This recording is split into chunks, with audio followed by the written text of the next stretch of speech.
Welcome to Global Dispatches, a podcast for the foreign policy and global development communities and anyone who wants a deeper understanding of what is driving events in the world today.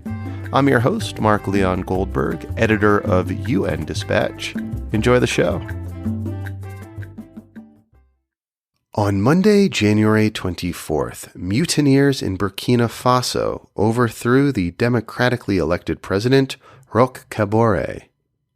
Burkina Faso has been beset by insecurity for many years, emanating mostly from militant groups in rural areas and border regions. The military leaders who mounted this coup cited as their justification the inability of the government to adequately fight these militant groups. This was the fourth military coup in the region in the past 17 months, including 2 coups in Mali and a coup in Guinea. To better understand the significance of the coup in Burkina Faso and its broader international and humanitarian implications, I'm joined by 3 guests. Brice Bado is a political scientist and vice president for academic affairs at the Center for Research and Action for Peace, CERAP, at the Jesuit University in Abidjan, Cote d'Ivoire. Andrew Lebovich is a policy fellow at the European Council on Foreign Relations. And Alexandra Lamarche is the senior advocate for West and Central Africa at Refugees International. We recorded our conversation live on Twitter Spaces. I spend the first 20 minutes or so in a conversation with Brice and Andrew before bringing Alexandra up to the stage, and what you will hear is a slightly edited version of the live recording. To access the full unedited version, please follow me at Mark L. Goldberg on Twitter to access that. And today's episode is produced in partnership with the support of the Carnegie Corporation of New York. And just a plug, as always, feel free to reach out to me if you have questions or if you have topics you'd like me to cover or people you'd like me to interview. You can reach me on Twitter at Mark L. Goldberg or by using the contact button on globaldispatchespodcast.com. And now here is Andrew Lebovich kicking things off, followed by Brice Bado and Alexandra Lamarche. Enjoy. We're still establishing a bit the order of events, and there's always, after something like this, it's always a process of reconstituting events, figuring out what exactly happened. But what we know so far is that the day before there were reports of shootings or gunfire in the air at military bases in Ouagadougou and Kaya in particular. There were some protests from members of the military. In at least one instance that I'm aware of, several non-Burkina Faso journalists were taken inside the base and actually held for a certain amount of time so that the then mutineers could deliver a series of demands, which included better support, better equipment for the fight against jihadist groups, better support for wounded personnel, and a replacement of senior figures in the military hierarchy. And so there were a series of events. And then, according to some press accounts, there were also negotiations overnight to try to respond to the demands of the mutineers. These negotiations evidently failed. And by the next day, there were reports of fighting around the presidential palace. It was very confused about where President Kabore actually was, still where he is. And then reports that he had been deposed, finally that he signed a handwritten resignation letter that was handed to him. And then, of course, the mutineers appeared on TV, which is a bit of it's become a bit of a classic step in coups of this kind, where they appear on state TV to actually announce themselves. It's not a coup until you are in military fatigues on state TV. Exactly, and there have been plenty of not so joking jokes that I've seen on Twitter about this, sort of laying them all side by side. And so actually formally announcing the junta, the dissolution of the Constitution, and even today, the junta leaders were meeting with the heads of departments in the ministries, who will now be assuring the functioning of those ministries in the meantime, while we wait for more information about an actual program and potentially a plan for some sort of a transition, which I imagine will be in the offing. We just haven't seen it yet. And Andrew, one last question to you. What do we know about the whereabouts or the circumstances of the now deposed president? I believe the latest that we know, that this might have changed in the meantime, President Macron of France uh, said that he had spoken, I believe that he had spoken to Kabore, that he had received information that he was safe and in good health. But that's, I believe, the last that we've found out about this. So we're still waiting for more confirmation that he's actually being treated well and in good health. Thanks. Brice, you can unmute yourself. Please introduce yourself so folks can hear your voice. Hi. Hi, so I'm Brice Bado. I'm a researcher at the Center for Research and Action for Peace in Abidjan, Cote d'Ivoire. Well, thanks. And Brice, what do we know about who these mutineers are? Do you have a sense of who they are and what motivated this kind of dramatic move yesterday? I think we see there are young, how do you say, military forces. Yeah, they are very young. You know, Damiba, for example, is only 41 year old. So, like, and this is the leader, Lieutenant Colonel yes, Paul yes, Ali he's the Damiba. leader. Yeah, and his group, all of them are really young. Who they are really dissatisfied by the way that the government of Kabore was handling the security situation in Burkina Faso. So these are frustrated officers that have decided to take over the power in Burkina Faso. I have to say that this coup, you know, it does not come, it was not a surprise for many. We have seen that coming at least for months. And so what happened was really expected in Burkina Faso. Well, why? Why is that? Why were you, as a researcher who specializes in this very issue, not surprised by what happened yesterday? We are not surprised because, you know, the regime of President Kabore have shown its limit.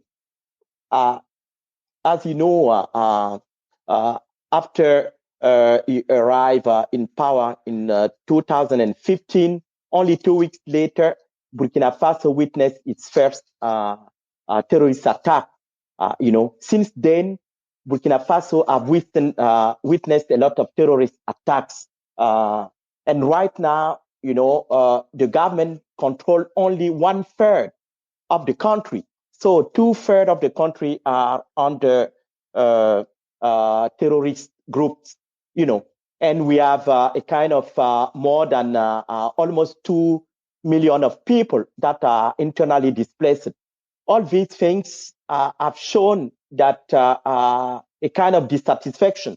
And then the population were really upset by the way that the President Kabore was handling the country. And recently, as you know, there was some significant attack in Burkina Faso, like the killing at Solan, which was only in June, that have made more than 160 victims. And recently in November, we have 53 gendarmes that were killed. And these gendarmes did not even have food and ammunition. So all these things have really upset the population and even the military. And since then, civil society organizations have called for the president to step down. So for us, it was really a matter of weeks. So that's why we are not surprised by what happened in Burkina Faso. Andrew, As Brice just articulated, it was this dissatisfaction with the government's ability to provide security throughout much of the country in the wake of mounting terrorist and jihadist attacks. I know that you have studied jihadist movements in the region for a long time. Can you describe, who are these groups that are so profoundly threatening the security of Burkina Faso to the point that these junior officers mounted a coup? Well, the militant picture is a bit confused in the region at the moment. And in Burkina Faso in particular, there's still a fair bit of crossover between different groups. There are a number of attacks that go unclaimed where there's a supposition of who has conducted the attacks. But generally speaking, the militant groups in Burkina Faso, like in the rest of the region, are divided between those that are part of the group for the support of Islam and Muslims, so aligned or affiliated with Al Qaeda, and then fighters that are affiliated to the Islamic State. And this is where there's what's known as the Islamic State in the Greater Sahara, but just that's the name that is used to describe it. It's formally part of the Islamic State West Africa province, which is better known for its attacks and for its presence in Nigeria, though they are separate with some connections between them. But so generally speaking, the militant groups that are active in Burkina Faso fall under one of those two, though there are some groups that are active that are perhaps operating a bit more autonomously. For instance, groups that are linked to Jenim are believed to operate somewhat more autonomously in Burkina Faso than perhaps in parts of Mali, for instance. So there are still affiliations, but this is part of why things are a bit confusing, and it's sometimes a challenge to say who exactly is responsible for what attacks and where. And generally speaking, what have been the tactics of these groups that are mounting attacks in parts of Burkina Faso, and as Brice said earlier, are controlling large swaths of territory? Well, it depends. The tactics on the one hand are not that different from in other parts of the region. These groups often operate in rural areas, in areas that are a bit more heavily forested, where they can seek cover more easily, and often conducting ambushes, sometimes complex attacks on military posts. In Burkina Faso in particular, there have been also a number of not just ambushes, but attacks on the posts of volunteer militias that are in some cases affiliated with the government, that are sometimes drawn from traditional hunters' brotherhoods called the Coup, and in other cases are known as the Volunteers for the Defense of the Homeland, or Volontaires pour la Défense de la Patrie. And the latter in particular, as they have received government support, as they've become more integrated into military operations, particularly as scouts, or as sort of lead troops, they faced a number of serious attacks, both assassinations and attacks on their posts from militants, both affiliated to the Islamic State and also to Jenim. And there have also been attacks in some cases, as in Solon, for instance, on these posts that are very close to gold mines. And so there's an economic aspect to some of this as well that is related also to government control and to weakening the control of either government forces or militias that are affiliated with the government in one form or another. So, Brice, as Andrew sort of describes this kind of witch's brew of organizations that are undermining the security of large swaths of Burkina Faso, what do you expect the sort of next steps of this mutineer group to be? What are their demands, and how do you expect them to sort of conduct themselves over the next few days? I think that right now they will have to build a strong compromise within the armed forces and security forces in Burkina Faso, because we don't really know if they have the support of all the army. And as you know, the Burkina Faso army is a little bit divided, even during the time of Blaise Compaoré. We have several factions within the army in Burkina Faso. And so I think that for them, for these, soldiers that take the power to remain on power, we really need to build a strong, compromise, to have a strong support from all the army. Also, I'm expecting they will have also to deal with the civil society organization, because in Burkina Faso, civil society organizations are really very important. I think the military will not be able to stay in power if they don't they don't get the support from civil society organizations. I know that yesterday and today some organization went out to support them, but they will need to always get this support to remain in power. And of course, they will face sanctions from the ECOWAS and maybe the African Union. So they will have also to deal with ECOWAS leaders. If not, it will become the case of Mali. So I think that in the few weeks to come, they will have a lot of work to do, is to convince the population and also West African leaders about the program. I know that for the population, they promise that they will strengthen the security. That's why they take over the power. But they will need to have a result, concrete result, so that people may accept them. Thus far, what has been the popular reaction in Burkina Faso, perhaps on the streets of Ouagadougou, to the coup? Have they been sort of greeted warmly at all? Or is there deep suspicion? How have civil society actors responded, and how has the general public responded thus far? Yes, we have seen a lot of mobilization of civil society organizations in Burkina Faso, people on the street, even today, that support this military coup. However, we don't know exactly if, if the biggest organization in Burkina Faso were part of this demonstration. Right now, we have seen spontaneous, but we have not seen a kind of coordinated support. Coordinated support from the civil society organizations. But at least we can say that that many people were dissatisfied with the regime of Compaoré. They seems to be in a way of maybe prudent way. They are watching.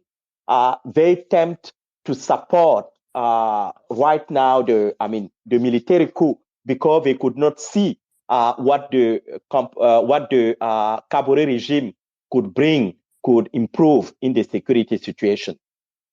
I'm going to bring Alexandra into the conversation in just a moment. But Andrew, in Arsene, I'd love to ask you the same question. In the coming days or weeks, are there any sort of decision points or inflection points or things otherwise that you'll be looking towards that will suggest to you how this crisis may unfold? Andrew, I'll start with you and then go to Brice.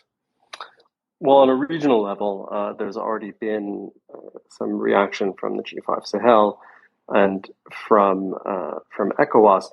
So I can imagine that ECOWAS will convene an emergency meeting at some point soon to discuss this. And so any decision that comes out of a meeting like that would certainly be something to watch, at least in terms of regional reactions. There's also a G5 EU meeting coming up that I'm not sure will happen at this point, given that Mali's participation was uncertain, and now that there's been this coup in Burkina Faso, it's a bit hard to see that meeting going forward in the format that was planned. But that's what I'm looking for now, and as I said before, I'm also looking for an announcement of some sort of a transitional plan, because of course the junta announced that they intended to return to civilian rule. And so presumably there is going to be some sort of a transition. So it'll be interesting to see what kind of transition they propose, and particularly how long of a transitional period they propose. Thanks. And Brice, what inflection points or decisions or moments in the near future will we be looking towards that will suggest to you how this crisis may unfold? I think the most important thing will be, will be the transitional plan. I think that this will be the most important thing that will be the typing point, depending on the calendar that they will present.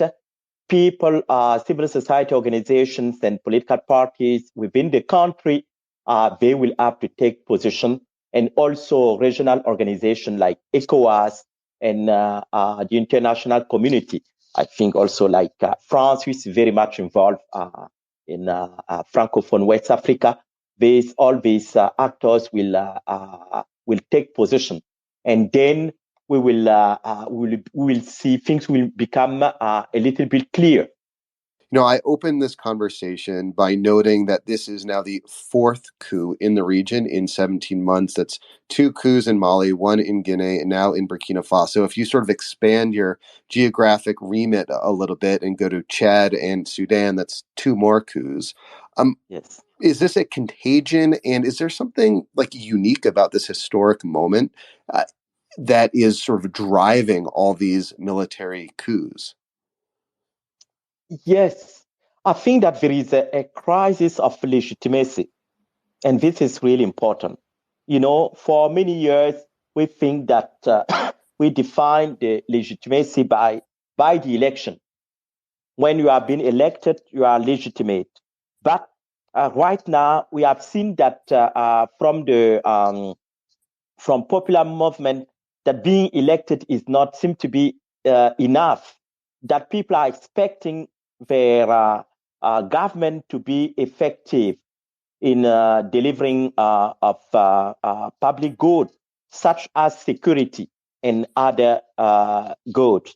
I think that the rise of civil society organizations in many of these countries that are able to mobilize through social media and other means, and that are able to to stand as contre-pouvoir. How do you say that in English? Andrew, you can translate. Je suis désolé, je ne peux traduire. No, just a counterweight. A counterweight. Yes. Okay. Thank you. Yeah. Yes. So I think that the situation are really changed. So government, there is a demand of accountability, that has arisen. So this explains why we have popular support, to such coup. And honestly, I think that the trend will continue if really we don't add to democracy. We don't think democracy behind elections, to incorporate the government capacities to deliver public goods. And also the armies, people are also trained, And for example, Damiba in Burkina Faso, as well as the one who was arrested 2 weeks ago, was there was suspicion that he will make a coup.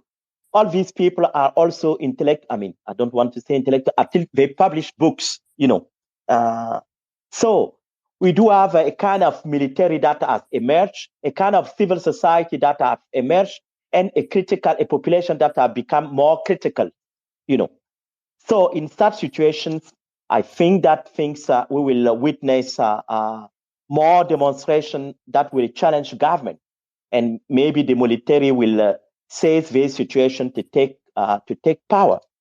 Yeah.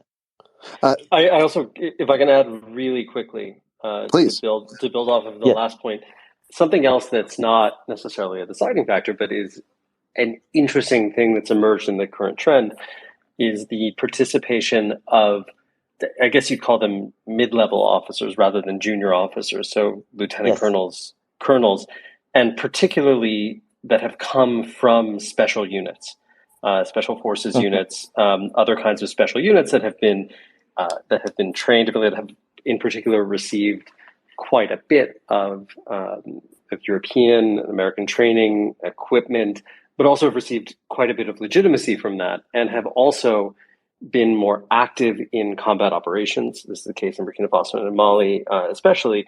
But there's a kind of aura and legitimacy that people tap into, and that also, I think, with the creation and the rise to prominence of these special units, and there are parallels that can be drawn to the roles of special forces units in Western militaries, especially in the US, where people sometimes see themselves not only as separate, but as having a different kind of responsibility, or in some cases a greater responsibility, to respond to the failings or perceived failings of civilian politicians. And this is something that is also, I think, an important factor here. I'd like now to bring into this conversation Alexandra Lamarche. Alexandra, can you unmute yourself and just briefly introduce yourself? Hi, everyone. I'm Alexandra Lamarche, and I'm the Senior Advocate for West and Central Africa at Refugees International. Alexandra, what are you hearing from your humanitarian colleagues on the ground in Burkina Faso today, over the last couple of days? I'm not hearing much, and that's the issue that's happened sort of increasingly under over the last years, and especially under Kabore's years in power, is silencing of NGOs, and people are very, very reluctant to speak on the phone, very reluctant to sort of conduct normal business by email and fully inform sort of outside colleagues about what's happening because of the fear of government. And that's the thing that I find a bit interesting about this current dynamic, is that because many people were sort of anti-Kabore doesn't necessarily mean that they are pro-coup, right? Or pro this, this type of change of power. There's been significant crackdown on NGOs and the kicking out NGOs that were critical. There was lots of journalistic censorship and preventing anyone from reporting on the sort of military operations or anything, I think it was, that demoralizes the national forces. So I have a lot of trouble thinking that will change under this new leadership. Could I have you sketch like the humanitarian situation on the ground? Brice discussed and mentioned a IDP crisis, internally displaced people in Burkina Faso. What is the humanitarian situation in Burkina Faso today, and how might this coup impact that one way or the other? It will definitely make this worse. It was already, the trend lines have been steadily deteriorating over the past few years since the crisis started in 2018. There are currently 3.5 million people in need of humanitarian assistance and 1.5 million people who are displaced. Either the bulk of that are internally displaced, as he said, but there's about 24,000, I think, refugees in neighboring countries.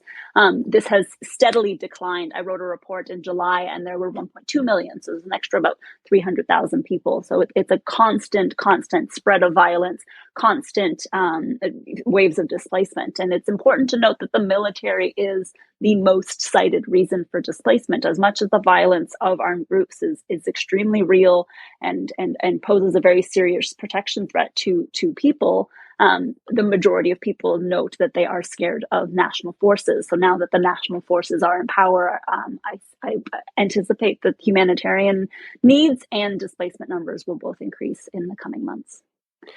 And this is common throughout the region, in which national forces are not always seen as like the saviors or rescuers of displaced people or people facing security threats from other armed groups. Yeah, and I think that there's a real disconnect often between capital cities, where they perceive that there is a threat to them. It's possible, but it tends to be much more in rural areas. So there's a disconnect between populations that want, yes, of course, their national militaries to resolve these issues, compared to the people whose lives are directly impacted by their presence. So there's a bit of a disconnect. So it will be interesting to sort of see how that, if it does shift over the coming months. It's also important to note that, regionally, there's a looming threat of famine, and we're expecting, between Mali, Burkina, and Niger, we're expecting 8.2 million people to be food insecure by the summer, because the lean season is actually starting sooner. And these were the projected numbers a few months ago. So I anticipate that this change might have ripple effects on that. And if there's an increase in insecurity, there's likely to be a worsening famine situation for the people of Burkina Faso. A huge thank you to Alexandra for speaking with me, and to our other speakers as well. So with that, let me just thank everyone, everyone. Stay safe, and we will see you next time. All right, thanks everyone. Goodbye. All right, thank you all for listening. Thank you to Alexandra, Brice, and Andrew for speaking with me. And as I mentioned, you can find the full recording by following me on Twitter at Mark L. Goldberg. The full recording is available exclusively directly on Twitter. There's no way to export it, but if you want to listen to the whole thing, you can do so just right on Twitter. And just a disclaimer that the views and opinions expressed in this episode belong solely to those of us who expressed said views and opinions. All right, we'll see you next time. Bye.